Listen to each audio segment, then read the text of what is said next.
আসসালামু আলাইকুম আমার প্রিয় আপু ভাইয়েরা, সবাই কেমন আছেন? আশা করি সবাই অনেক অনেক ভালো আছেন। আমি আলহামদুলিল্লাহ অনেক ভালো আছি। আবারও চলে এসেছি নতুন একটি রেসিপি নিয়ে। আমার আজকের রেসিপি হলো কাঁচা আমের শরবত রেসিপি।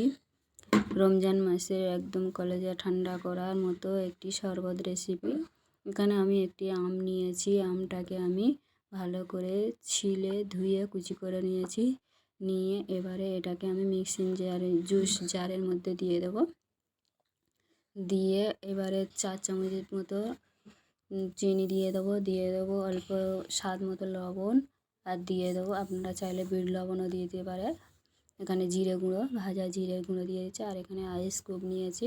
এটাকে আমি ভেঙে ছোট ছোট টুকরো করে নিয়েছি। নিয়ে এটা আমি রেখে দেবো। দিয়ে ওটাকে আমি রেডি করে অল্প একটু পানি দিয়ে আমি এটাকে জুস বানিয়ে নেব।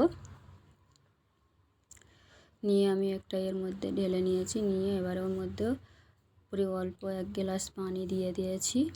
দিয়ে ওটাকে আমি মিক্স করে নিয়েছি। নিয়ে এইভাবে গ্লাসের মধ্যে ঢেলে এবারে দিয়ে দেবো এর উপরে আইস কিউব। এইভাবে ছোট ছোট টুকরো করা আইস কিউব দিয়ে একটু ফেটে নেব। এইভাবে একবার হলেও রমজান মাসে বানিয়ে দেখুন, খেতে অসম্ভব মজার। চাইলে এরকমভাবে একবার বানিয়ে দেখতে পারেন। শরবতটা আমার রেডি হয়ে গেছে দেখুন। এভাবে একটু নেড়ে দেব। আর অসম্ভব মজার আর ঠান্ডা। ফিরে আসবো নতুন একটি রেসিপি নিয়ে। এখানে শেষ করছি। আল্লাহ হাফেজ।